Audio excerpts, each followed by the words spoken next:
بەرنامەی ئەمڕۆ بە سپۆنسەری کۆمپانیای ئەسێ بۆ بازرگانی مۆبایل شیری ئەڵتونسا.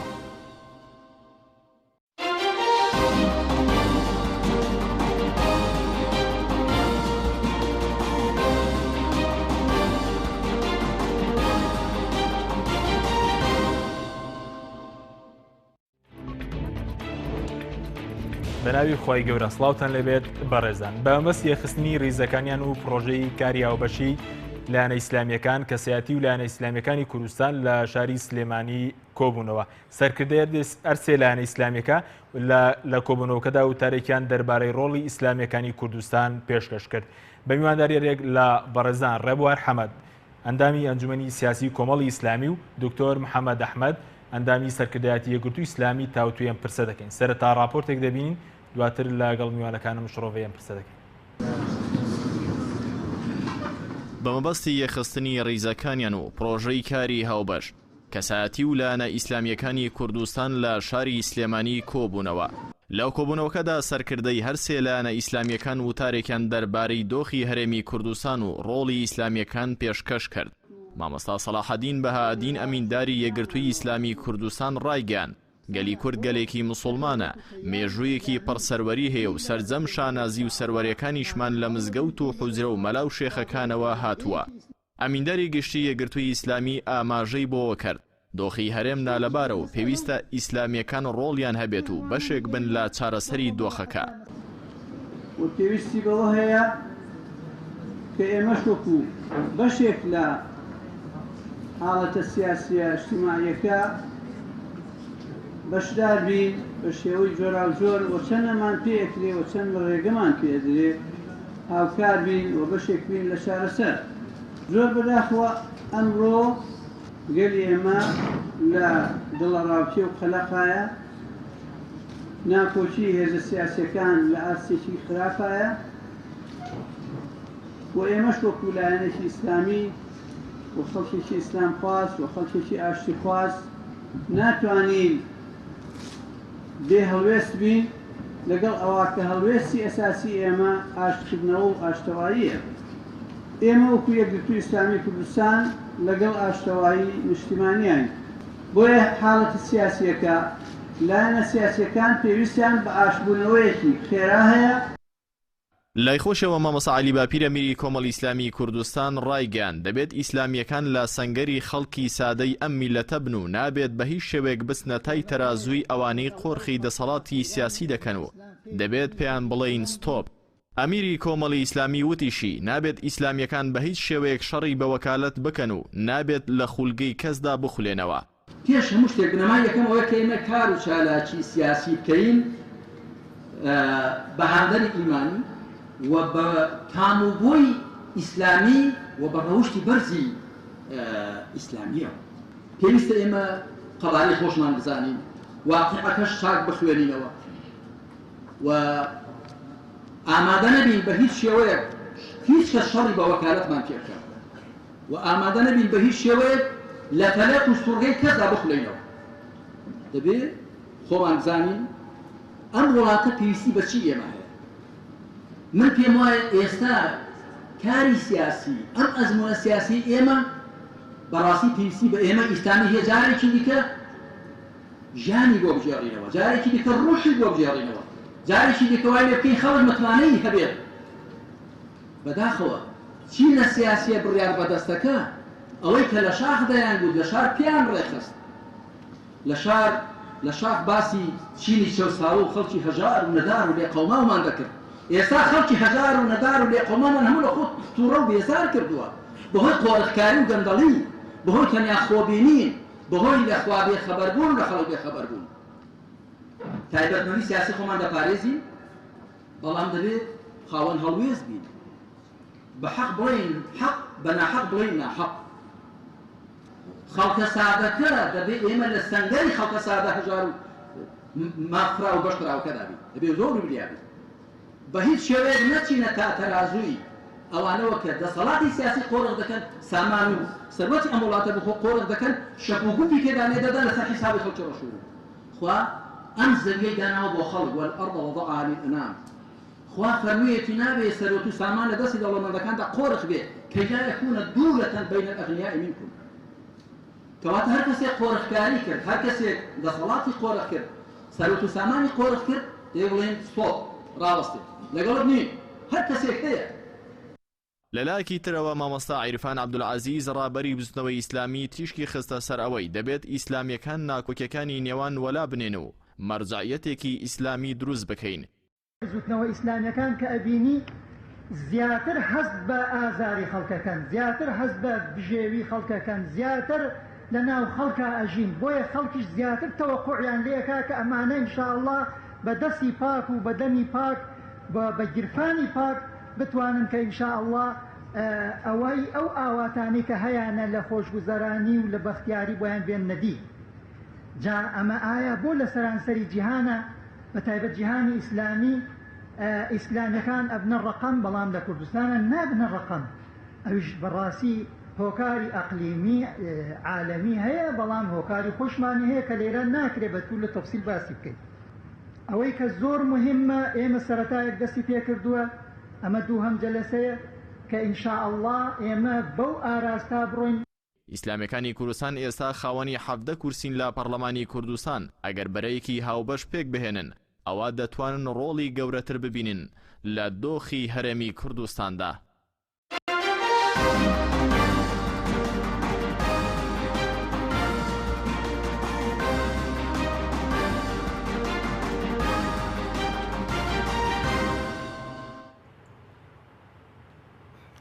دووبارە سڵاوتان لێبێت بەڕێزان. مامۆستا سەرەتا لە جەنابتەوە دەست بە جارێکا دکتۆر تاکوێستان نەگەیشتووە، پاش کەمێک تر لەگەڵمان دەبێت. سەرەتا باز لەوە بکەین کە ئەمڕۆ لایەنە ئیسلامیەکان و کەسایەتە ئیسلامیەکان لە شاری سلێمانی کۆبوونەوە. ئامانجێم کۆبوونەوە چ بوو لە نێوان لایەنە ئیسلامیەکان و کەسایەتە ئیسلامیەکان؟ بسم الله الرحمن الرحیم. زۆر سپاس. تەبانە کۆبوونەوەی وەکو لە میدیاکان بێت داوەتێکی بەڕێز مامۆستا سەلاحەدین محەممەد بەهاءالدین بوو بۆ لایەنە ئیسلامیەکە هەم خۆیان وەک یەکگرتووی ئیسلامی و هەم کۆمەڵی ئیسلامی و هەم بزوتنەوەی ئیسلامی لەگەڵ کۆمەڵێک لە کەسایەتی و بانخوازانی ئیسلامی و ئەوەی هەبوو ینی کۆی بەرنامەکان تەبەن لای جەماوەر و ڕایگشتی زانراو بوو کە ئەم وتارانە بوو بێ مەقسە لەسەرەوە بکەین ینی ئەمە ئەم کۆبوونەوەیە بەرە و کوێمانە بە و پرۆژەی ئیسلامی ئەوەی کە کۆی تەوژمی ئیسلامی لەسرە بە هەموو هەم هێزە ئیسلامیەکان و هەموو خەڵکانەی چۆ کەسایەتیش لە دەروی هێزە ئیسلامیەکان و ڕۆڵی کاران هەم لە ڕابردوو بینی و هەم ئێستاش ڕۆڵیان هەیە بە قسە لەسەرەوە بکەین یانیا فعلەن ئەم پرۆژەیە تا ئێستا چی کراوە بە کوێمانە گەێنەوە هەرێمی کوردستان کوێی پێویستی بە پرۆژەی ئیسلامی هاو بەشیا پرۆژەی هاریکاری ئیسلامی هەیە بە نسبەت کۆمەڵی ئیسلامی و تاکید جەنابەت پرسیارەکەی بەڵام ئێمە ئەوەی بەڕێز مامۆستا عەلی باپیر ئەمیری کۆمەڵی ئیسلامی پێشکەشی کرد کە دەبنەمای خستە ڕوو لە وتارەکەیدا کە پێنجیان بۆ ناوخۆی هێزە ئیسلامیەکان بوون و پێنجیشیان بۆ مامەڵەکردن لەگەڵ دەرەوە بوو لە هەرێمی کوردستان.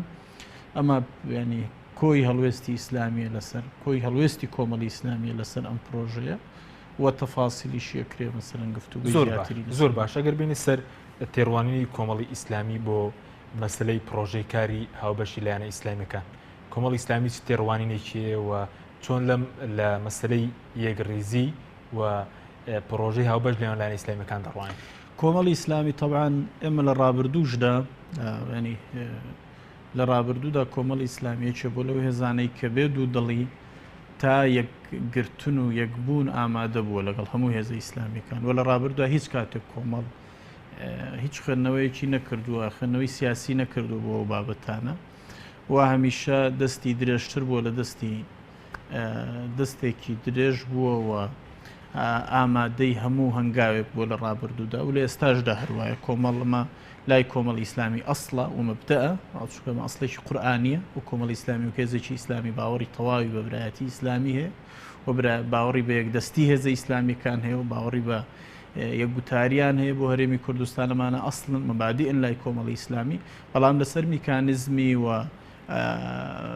شێوازی بەرەو پێشبردننی و چۆن نتوانن خزمەتی هەرێمی کوردستان بکە و چۆن بیر و ڕاکانی کە خەین خۆتزانی ئەمە جێ قسە لەسەرکردنەوە قسەی لەسەر بکرێت. کۆمەڵ لە ڕابردوودا ئەمە هەمیشە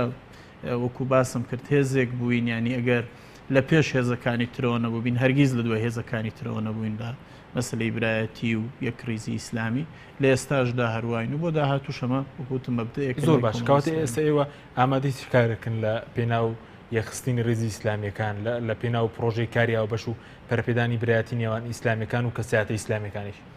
ئێمە ئامادەی هەموو هاوکاریەکین ئێمە بە کولی وەکو کۆمەڵەمە مەبدەیەک ئێمە باوەڕمان پێێتی و باوەڕمان وایە کە بێ ئیسلامیەکان یەک دەست بن و یەک هێز بن و بەیەکەوە کار بکەن بەڵام خۆ لە تەفاسیلی یعنی ئەو یەکڕیزیە وەکوتم لە میکانزمی ڕەنگە مەسەلەن بێ گفتوگۆی زیاتر بکرێ و بێ بەجددی هەنگاو بندرێ ئێمە وەکو کۆمەڵ باوەڕمان وایە تاوانەوە کۆمەڵی ئیسلامی مەبادی کارکردنمان لە ڕابردوو دیار بووە و باوەڕمان بەوەیە کە بێ هێزە حیزبە ئیسلامیەکان لە کوردستاندا ئێمە کۆمەڵی ئیسلامیمان وا بینیوە و واش لە کۆمەڵی ئیسلامی کارمان کردووە کە بێ هێزی سیاسی وەک حزبێکی سیاسی ئەبێ لەگەڵ ئەو خواستانە بین کە کۆمڕۆ جەناوی مامۆستاش ئاماژەی پێکرد کە خواستی جەماوەرن و خواستی خەڵکن و بێمە ئەم لە ئەساسدا ئاینی پیرۆزی ئیسلام ئاینی ڕەحمەتەن للعالەمینەوە ئاینێکە بۆ هاتووە کە خزمەتی خەڵکە و خزمەتی میلەتان بەگشتی بکەوەی مەشێزە ئیسلامی کوردیەکان بۆ ئەوە دروست بووین کە خزمەتی میلەتەکەی خۆمان بکەین و بەلەیەوە لە بەرەی چەو ساوان بین و ئەم گەلە بگەێنین بە خواستەکانی خۆمانەوە بە شانازی و کۆمەڵی ئیسلامیەکێکین لەو هێزانەی کە لە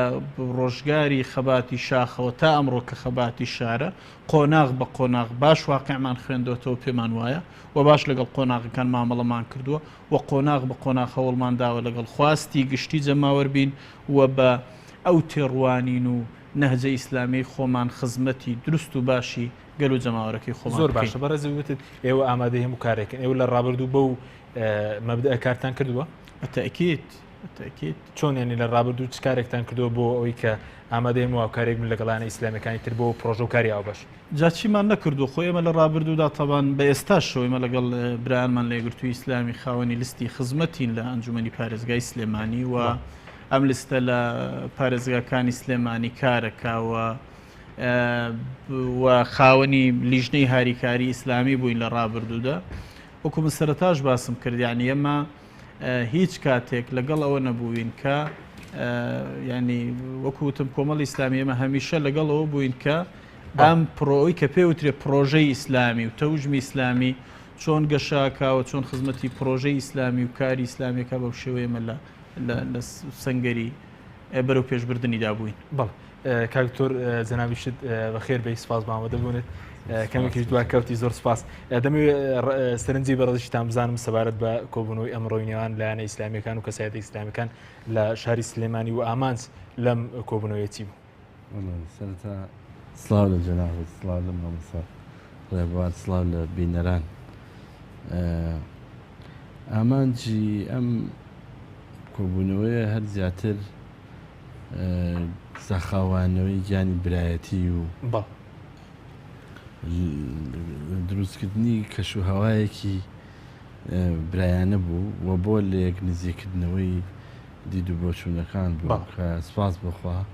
وازانم هەنگاوێکی باشە بۆ ئەوەی کە انشاءالله لە ئایندا ئامانوێ بێتە دی زۆر باش ئەو یەکەم کارێکە ئیسلامیەکان کۆ دەبنەوە یاخود مەسلەی کۆبوونەوە و مەسلەی کارکردن بۆ پرۆژە یا بەش کارێکی لە مێژنی لایەنە ئیسلامیەکان و لە ڕابردووشدا مەسەلەن هەوڵا بۆ بۆم پرسە بەڵێ ئەمە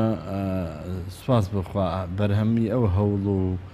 کاری هاوبەش و بەرنامەی هاوبەشانە بووە کە تا ئیسا ئیسلامیەکان ئەگەر یەکیش نەبوو بن دژی یەک نەبوون دەبەرەوە ڕۆڵی دەوریش بەعکسەوە دەوری زۆریشیان هەبووە بە یەکەوە هەڵبژاردننی هاوبەشیان هەبووە لیستی هاوبەشیان هەبووە بەرنامەی هاوبەشیان هەبووە پرۆژەی هاوبەشیان هەبووە کە بە تایبەتی یەکگرتووی ئیسلامی و کۆمەڵی ئیسلامی وازەحە کە پێشتریش کۆمەڵێ ڕۆڵ و کاری و ئێستش خاوەنی لیستی خزمەتن کە هەموو کەسێکی شایەتی ئەدا کە بەڕاستی بووە مای ئارامی و بووە مای ئاشتی لە شاری پارێزگای سلێمانیان لە نێوان دوو لایەنە کە گرژی و ئاڵۆزیەکان لە دوای هەڵبژاردنەکان خەریب و بگاتە لووتکە بەڵام ئەم دوو لایەنە پێکەوە توانیان گوتارێکی هاوبەش هەڵوێستێکی هاوبەش بەرنمەیەکی هاوبەشیان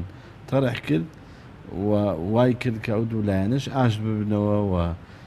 نموزەجێکی پێکەوەی ئێستا لە محافەزەی سلێمانیا ئەو نموزەجە ئارام و کاری پێکەوەیە کە هەموو لایەن و پێکاتەکانی سەر گۆڕەپانی حکوومەتی خۆجێی سلێمانی ئێستا پێکەوە ئەنجامیەدەن ئەمە ئەو نمونەیە بوو کەسە لە شوێنەکانی تریش چاوی لەیەکەن پرسیارەکەی من لەوە بوو کە کارکردن بۆ پرۆژێ هاوبەش کارێکی لە مێژنەی ئیسلامیەکان لە مێژەوە کاری بۆ دەکرێت لە ئێمەلایەنە ئیسلامیەکان هەوڵێک نییە کە ئێستا درابێت ناناکەمە ئەمە هەوڵێکی بەردەوام بووە پێشتر پرۆژەی کاری هاوبەشمان هەبووە و بەردەوامین ئێستش بە تایبەتی دوای هەندێک گۆڕانکاری لەسەر ساحەکە پێویستمان بە وەکو هیناڵێ خۆکۆکردنەوەیەکی زیاتر هەیە بە تایبەتی ئێمە کە خەڵک وا چاوەڕوانەکە ئیسلامیەکان ڕۆڵیان هەبێ لە تێپەڕانی ئەو حاڵەتە چەقبەستوی کامڕۆ لە پرۆسی سیاسی هەرێمی کوردستانە هەیە جاگەر ئێمە بۆ ناو خۆمان وا لێمان خەمامان خاتە بەردەم بەرپرسیارەتێکی وەها کە ئێمە بۆ خۆمان ئەگەر نەتوانین ڕۆڵێک ببینین لە نێوان خۆمانە بۆ غەیری خۆمان ڕەنگە کاریگەریکی ئەوتۆی نەبێ کە بتوانین ڕۆڵمان هەبێت لە یەخستنەوەی ناوماڵی کووردە. زۆر باشە سەبارەت بە مەسلەی ڕۆڵی ئیسلامیەکان لە هەرێمی کوردستانیانی ئێستا پێ دوای ئیسلامیەکان لە بەرەیەکی هاوبەش دەتوانن ڕۆڵی گەورەتر بینین لە هەرێمی کوردستان تاوکو ئێستا مەسەلەن بە چەند ڕەوتێک ینی ڕۆڵ ببینین؟ بەڵێ تەوان سەحەی لە ڕاستیا کۆمەڵە شت وامان لێکا کە پێویستەکە ئیش لەسەر کاری پێکەوەی و بەرەو یەکبوون و یەخستنی گوتارمان و یەخستنی چالەکەکانمان بڕوا ئەوی ژەوەیە ساحەی کوردستان تقریبان زۆر جیاوازی خەریکە زۆر جیاوازی هەڵ نەگرێ لە ڕووی ئیسلامیەوە ئەمە یەک دوو ئیسلامیەکان بێ ڕۆڵی تاواکاریان هەبێت لەگەڵ لایەنەکانی ترا ئەوەش بۆ کە بمانەوێ بەیەکەوە استراتیژی هاوبەشی هەمومانەوەیە کە بەرەو سەربەخۆیی بڕۆین لایەنە ئیسلامیەکانیش خەڵک چاوەڕێ ئەویان لێ کات کە ڕۆڵێکی باش بگێڕن لە یەخستنی ناوماڵی کووردا بۆ ئەوەی بەرەو ئەم ئامانجە مێژوویە و ئەم خەونە مێژوویە بڕۆین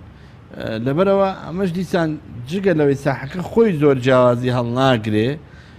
جگە لەوەی کاری زۆرمان کردو تاکە پێکەوە بین جگە لەوە ساحەکەش زیاتر وامان لێکات ئەخوازێ کە ئێمە زۆتر لە یەک نزیک بین و ئاگامان لە یەکتری بێەوە کەمکەم دید و بۆچوون و گوتار و هەڵوێستەکانمان یەخ زۆر باش سپاس کاوتور مامۆستاگەر بێم وەلای بەڕێز سەبارەت بەوەی کە ئەو نەمایانە چین کە پێویستە لایەنە ئیسلامیەکان و کەسایەتە ئیسلامیەکان کاری لەسەر بکەن بۆەوەی کە لە داهاتوودا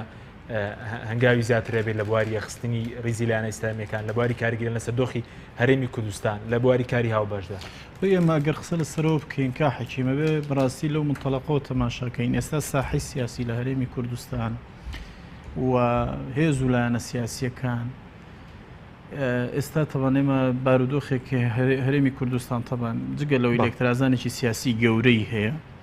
و سیستمی حکومڕانیش لە هەرێمی کوردستان لە قەیرانێکی قوڵدایە و ئێمە ئەزمموی حکومڕانی لە هەرێمی کوردستان تێکڕای جومگەکانی تووشی خەلەلی گەورە بوون ئێمە دامەزراوە شەرعیەکانمان کە پەرلەمانی کوردستانە تمەن دامەزراوەیەکی پەکخراوە لە ئێستادا و ڕۆڵی خۆی نابینێ و کە و دامەزراوەیە هەم متمانەی لەگەل وەرگرتووە و هەم سەرچاوی متمانەی زۆرینەی دامەزراوەکانیشە و ئەوە جگەلەوەی حکوومەتی هەرێمی کوردستان لە ئێستادا حکوومەتێکە کە بەشێکی گرنگی و لەو هێزەی تەمەنیەکێ لە هێزە ئەساسیەکانی بەشدار لەو حکوومەتە خراوەتە دەرەوە و جگەلەوەی کە گەندەڵیەکی قوڵ لە هەرێمی کوردستان هەیە و جگەلەو قەیرانەدارە سەختەشکە هەیە لە ئێستادا تەمەن ئەرچی ئیسلامیەکان ئەرێکی قورسە وەکو من سەرەتاش تەمەن ئاماژەم کرد لە ئەوەی ئێمە ئیسلامیەکانی کوردستان لە هەموو خەڵک لە ڕابردوودا بەردەوام ئێمە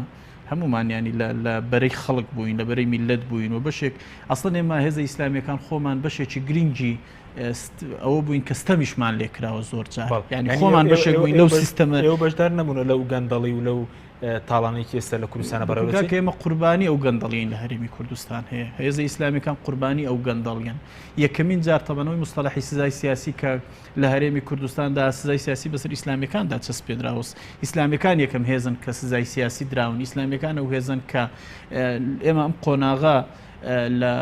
جگە لەوەی کە ئێستا وەکو باسم کرد لە لستی خزمەت ئێمە لە حکوومەتی خۆجێی سلێمانی ئەویش کە ئیستحقاقی تەواوی خۆمان نییە بەشدارین ئەو لە پارێزگاکانی تری هەولێر و دوهۆک و ئەوانە کە هەر نین تا ئێستا ئێمە لە جومگەکان لە خوارەوە لە بەڕێوەبەری خوێندنگایەکمان نییە بەڕێوەبەرین ینی ئەمە جۆرجی قسە لەسەرکردن ئێمە ناگەڕینەوە ئەمە پێمان وایە ئەم سیستەمە حزبیەی کە لە هەرێمی کوردستان هەیە سیستەمی حکومڕانی لە هەرێمی کوردستان گرفتی قوڵی هەیە و جومگەکانی حکومڕانی وەکو باسم کرد بەدەستدەیەها دەردی گەورە ئەناڵێنن ئێستا وەزیفەی ئیسلامیەکانە کە ڕۆڵی خۆیان ببینن وە هێ ئیسلامیەکان ینی ئەکرێ بڵێن ئێمە لە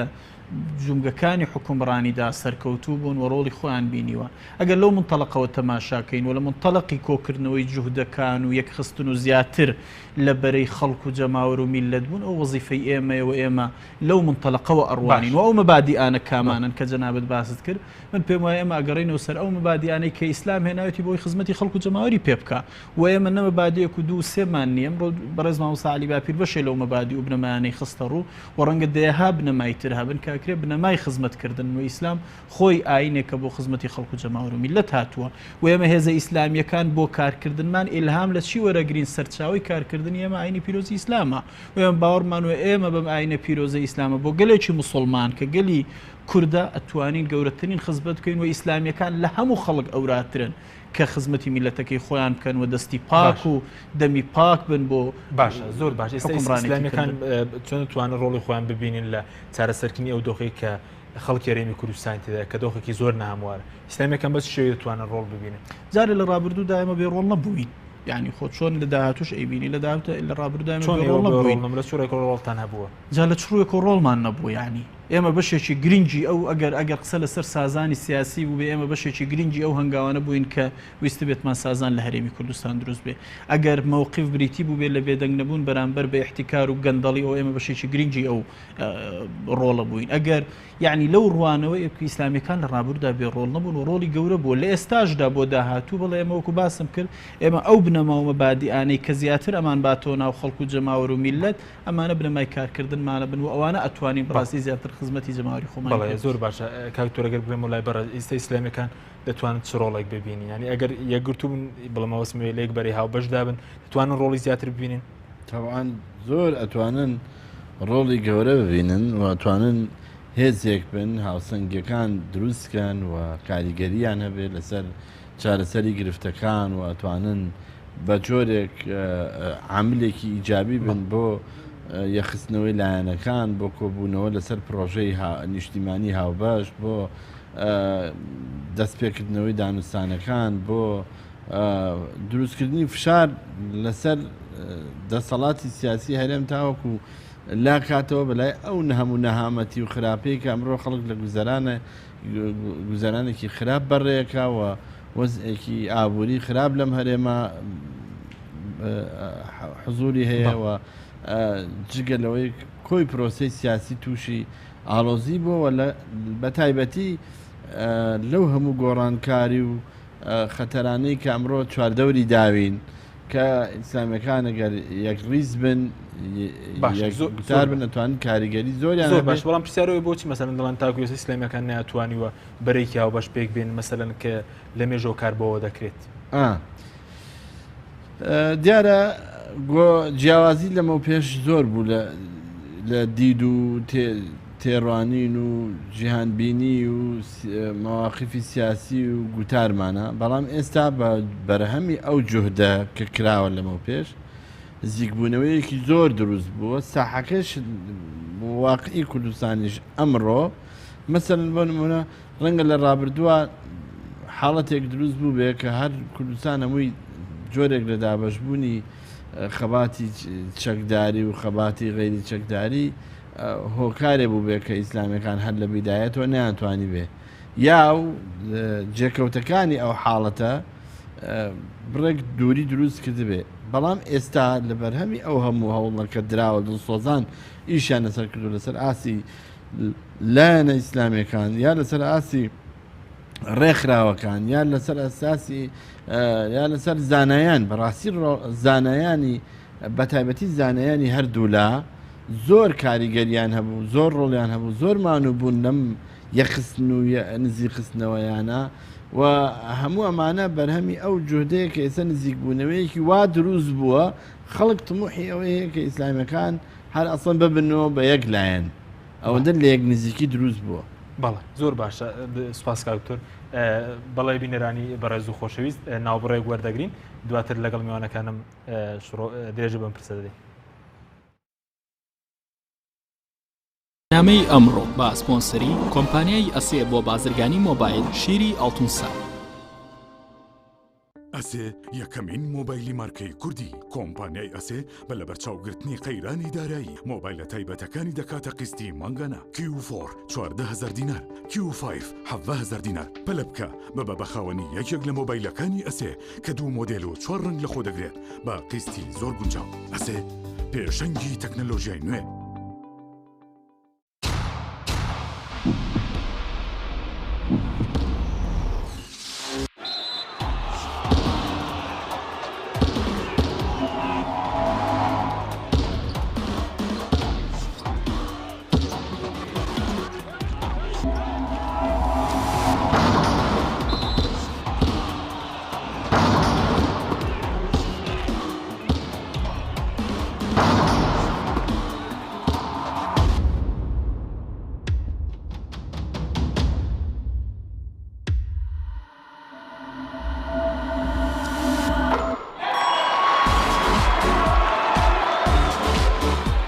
سەرکەوتنە گەورەیە تەنها شیری وشکی ئاڵتونسای تەمێکی ڕاستەقینە و 100% سروشتی نۆشی کە و هەمیشە بە بەهێزی بمێنەرەوە. کاتر نییە بچیتە بازار بۆ کڕینی پێداویستی ئەلیکترۆنیەکان وەک هەمیشە کۆمپانیای ئەسێ خزمەتگوزاری نوێی بۆ ئامادەکردوون. ئێستا دەتوانیت لە ڕێگەی ئینتەرنێتەوە سەرجەم ئامێرەکانی کۆمپانیای ئەسێ بکڕی و هەموو جۆرە کارتێکی موبایل و ئینتەرنێت بەدەست بخەیت. ئێمە بۆتان دەگەێنینە ماڵ و شوێنی کارەکانتان. لە ڕێگای کارتی ئەسێەوە ئەبیتە بەشداربووی سەرەکی ئەم خزمەتگوزاریە. لە $25 زیاتر پێداویستی بکڕە و کرێ گواستنەوەکەت لەسەر کۆمپانیا دەبێت. ئەسێ پێشەنگی تەکنەلۆژیای نوێ.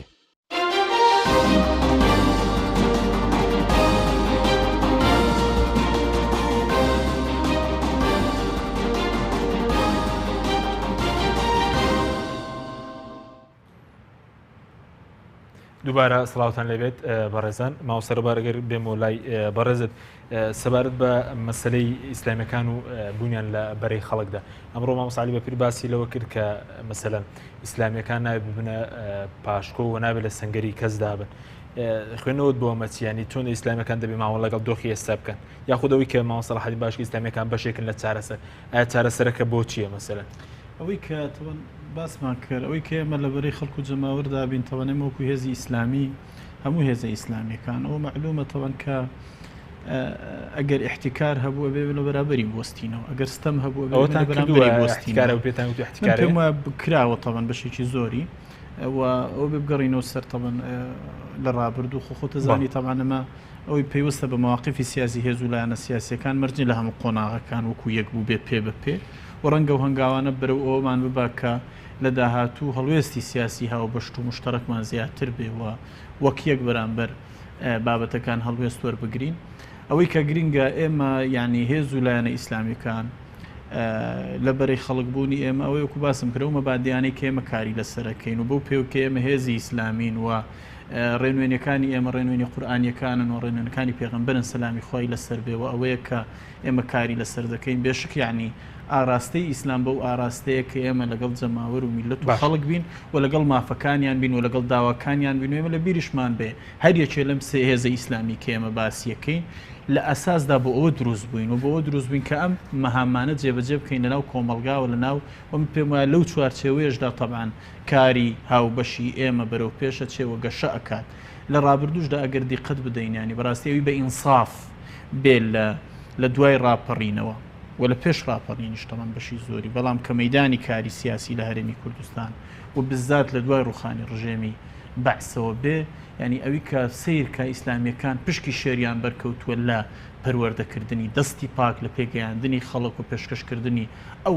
دێها گەنجانە بۆ ناو مجتەمەع و کۆمەلگاوە ئەوانی ڕۆڵی گەورە بینن من پێم وایە ئیسلامیەکان خاڵی جیاکاری گەورەیان هەیە لەو ڕۆ لەگەڵ هێز و لایەن باشە زۆر باش ئێستا کاری ئەوبەشکەوە و بەنازی کاری ئەوبەش کاری ئەوبەشتان لە پێناوچێ لە ناو بەرژەوەندی حیزبی خۆتانەوە و سێلایەن ئیسلامی یاخود لە پێناوی چییە و کارە ئەوبەشە کە ئێوە هەنگاوی بۆ دەنێن و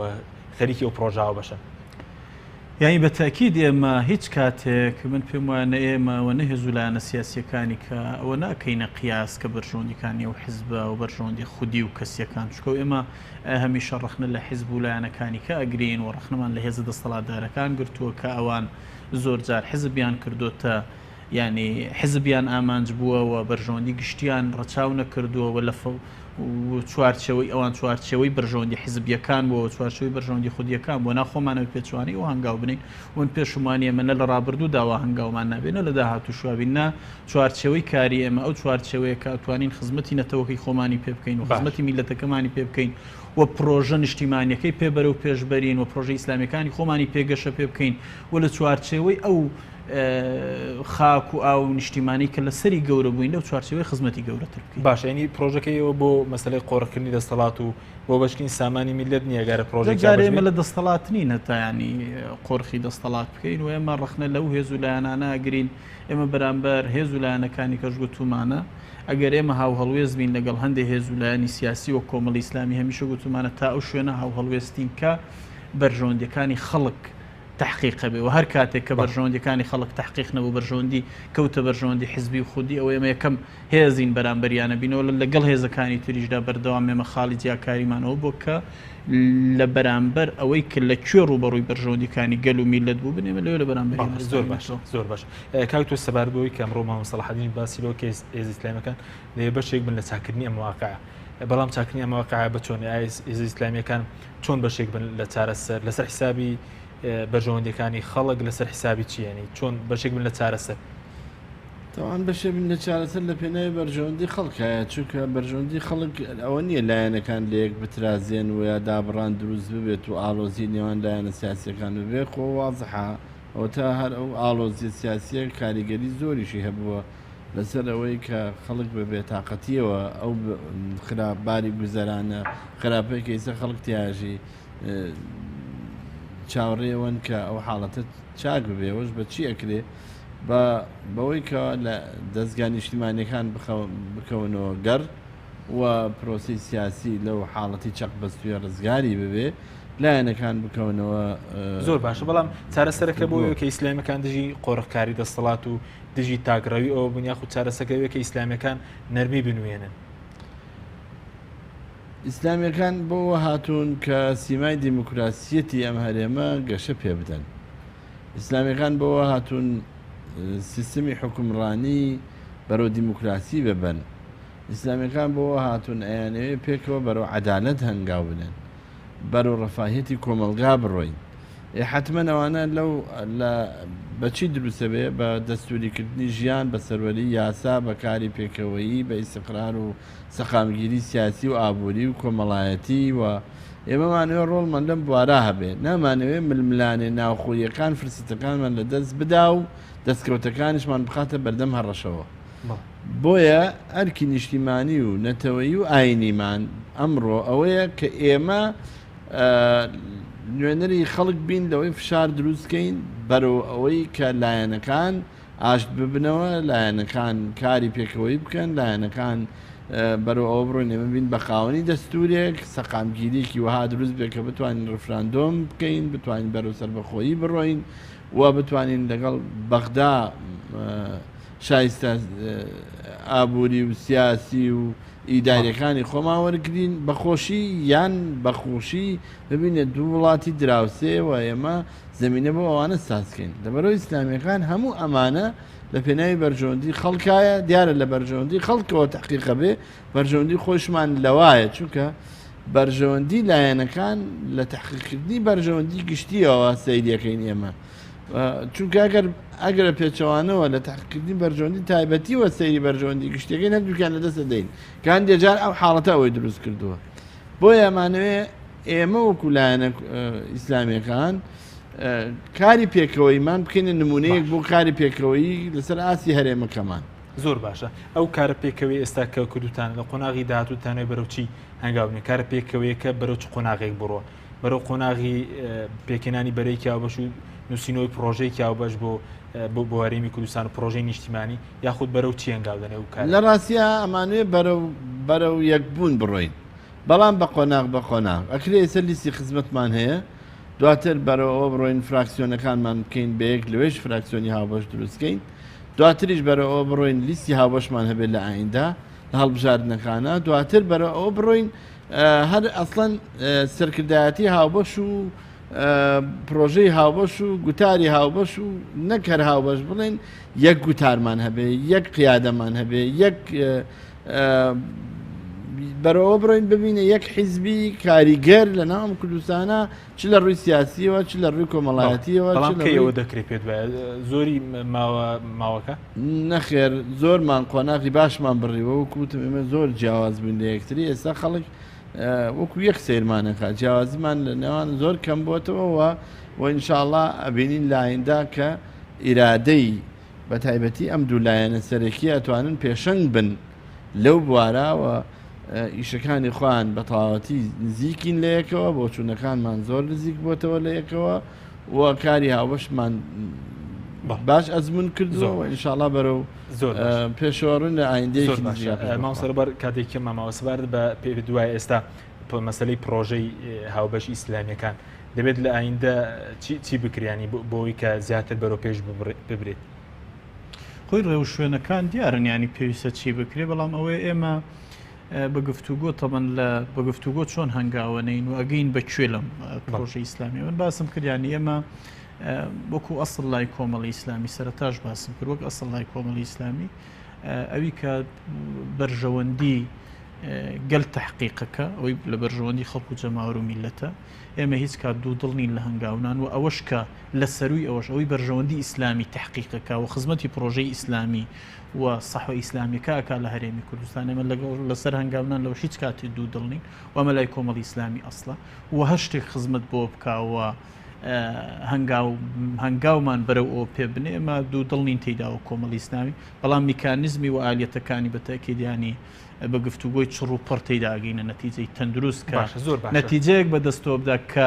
فعلەن بتوانین خزمەتی گەورەی باشە ساحە سیاسی پێشتر باش دەکە کە ئیسلامیەکان مەسەن ڕوئیایەکی ڕوونیانەیە بەرامبەر بە پرسە نیشتیمانیەکان بەرامبەر بەسەر بەخۆی بەرامبەر بە ڕاپرسی ئێستا ڕوئیایەکی ڕوون هەیە لایەن پێما کار حەکیم شتانە وەڵام دراونەتەوە بەڕاستی ینی لەسەر ئاستی هەم هێزە ئیسلامیەکان چ ئێمە وەکو کۆمەڵی ئیسلامی چ بران وەک یەکگرتووی ئیسلامی کوردستان و چ بزوتنەوەی ئیسلامی تەمان لە دەرەوەی ئەم گفتوگۆی کێستا ئەمە گفتوگۆکەی لەگەڵ کار دکتۆر یارمەتی بدە ئێمە ئەمەی کە پێویستە بە پرسە نیشتیمانیەکان ئەوەی کە پێیوەستە بە خزمەتکردنی نێتەوە و گەل و نیشتیمان ئەمانەمان تێپەڕان و ئێستا خەڵکو و جەماوەرکەشتونەتەوە قەناعەتی کە ئیسلامیەکان ئەگەر لە هێز و لایەنەکانی کە لە پێشتر نەبن بۆ خزمەتکردنی ئەم میلەتە هیچ کات لە دوای ئەوانەوەنی باشە زۆر باشە بە تێڕوانی وەکو لایەنێکی ئیسلامی ئێستا بۆ دۆخی خەڵک زۆر لە خراپدا وەدا پرسیارم زۆر بە کورتی چۆن ئەم دۆخە چارەسەر دەکرێت و ئێوە چارکێکتان لەسەر وەکو کۆمەڵی ئیسلامی ئێمە پێمان وایە تەبەن چاکردنی ئەم دۆخە یەکەم هەنگاو بە جێڕانەوەی شەرعیەتەوێ بۆ دامەزراوەکان و بم وادرەیە کە بێ لەلایەن پارتی دیموکراتی کوردستانەوە کە شەرعیەت بۆ پەرلەمان بجێڕێتەوە و پەرلەمان دەست بەکار بێتەوە گفتوگۆی جدی دەست پێ بکرێەوە شراکەتی ڕاستەقینە لە هەرێمی کوردستان دەست پێ بکە هەتا زووتر ئەم هەنگاوە بندرێ زەمینەی باشتر بۆ چارەسەری قەیرانەکان هەیە بە پێچەوانەی ئەو قەیرانەکانی هەرێمی کوردستان ساڕێژ نابن بکولێک ترازانەکە بەرەو گەورەتر سپاس کاکتۆر بە بڕای وەکو یەکگرتووی ئیسلامی سەر دۆخی هەرێم چۆن چارەسەر دەکرێت قەناعەتی ئێمە کە لایەنەکان ئیستعدادیان تیاابێ ئامادەییان تیاابێت بەیەکەوە کۆ ببنەوە ئامادەییان تیاابێ بەیەکەوە دانوستان و دیالۆگەکان دەست پێ بکەنەوە و ئامادەییان تیاابێ پرۆژەیەکی نیشتیمانی تەڕحکەین هەمومان بەیەکەوە بۆ چارەسەرکردنی ئەو کێشانە تا دەستگا نیشتیمانیەکان بکەونەوە گەڕ و لەمپەرەکانی بەردەم ئەم تەفعیلکردنە نەهێڵین و دواتر حکوومەت کارا بکەینەوە زمینە سازکەین بۆی لە کۆتایی 2017 بەیەکەوە بە هەڵبژاردنێکی نوێ پرۆسەیەکی سیاسی گەشە سندوو بێنینە ئاراوە کە بە ئاقارێکی ترە ئەم هەرێمە بەرێ بیبا بەرە و سیستمێکی حکومڕانی دیموکراس و حاڵەتێکی دەستوری بۆ ئەم هەرێمە بێنێ و ئیسلاحاتێکی ڕیشەیی بکرێت لە مەجای قەزا لە مەجای ئیدارە لە مەجای اقتصاد و لە مەجای تەنانەت هێزی پێشمەرگە زیاتر مؤسسات زۆر باش کاتور بە پرسیارە مەرچەندە لە دەوری تۆری بەرناوەکەمانە زۆرێک لە خەڵک پرسیاری ئەو دەکەم مەسەلە سەرگیراوەکانی کۆمەڵی ئیسلامی بۆچی یەکگرتووی ئیسلامی مەسەلەن هەڵۆی بەیاننامێکی فەرمی نەبوو کە ئێستا ئیسلامیەکان زۆر لە یەکەوە نزیکن. ئێمە نامانەوێ شت ئالۆز ببێ ئێمە زانین ئەمە نابێ وەکو مووقفێکی سیاسی تون لێرە مامەڵە لەگەڵاکە ئێمەش نەفەرمان گیراوە لەسەر تۆمەت و چاوەڕێ قەزاین و ئەمانێ شتەکان گەورە نەبن هدوء دروست بکەن و لە هەمان کاتە لەسەر خەتین بە بێ ئیعلام لەسەر خەتین لەسەر هەموو ئاستەکان لەگەڵ کۆمەڵی ئیسلامی و لەگەڵ لایەنی بەرامبەر کە نابێ کۆمەڵی ئیسلامی ستەمی لێ بکرێ و ئەگەر ئەوە گریمان نەفرێکیش لە ناو یەکگرتووی ئیسلامی کوردستانە یا لە ناو کۆمەڵی ئیسلامیە هەڵەیەکی کرد نابێت تعمیم بکرێت بەسەر کۆمەڵی ئیسلامیە یا بەسەر یەکگرتووی ئیسلامیە ئەو هەموو یاوان یا هەمووی بەو شێوەن لەبەرەوە ئەوە یەکێکە لەو شتانەی کە ئێمە بێت دەستمان ناوەتە چاکسازی ئەبێت یا بکەین ئەوەیە دەستگاکانی ئاساییش ئەبێت چاکسازی یا بکرێ ئەو بێ ئاسایشی نیشتیمانی بینی هەموو کەس بن نەکی لایەنێ بن دژی لایەنێکی تر لەبەرەوە یەکگرتووی ئیسلامی بەردەوام لەسەر خەتە لەو بوارەوە ئەیەوێ بەڕێگە چارەیە کە بۆ خۆی گرتوۆتە بەر و چەند نەفەر لە سجنایە بە نیسبەتی ئێمەشەوە هەر بەم ڕێگە چارەیە مامەڵمان کردووە لەمە پێشیش وەختی وا بووە 200 کەس لە سجنا بووە هی ئێمە لە هەردوو دەفەر بەڵام هەر ئەم ڕێگە قانونی و ئیدارێمان گرتو دەبەر و نەتیجەیەکی ئیجایی باشیشیە بووە وازانین هەر ئەمە ڕێگە چارێکی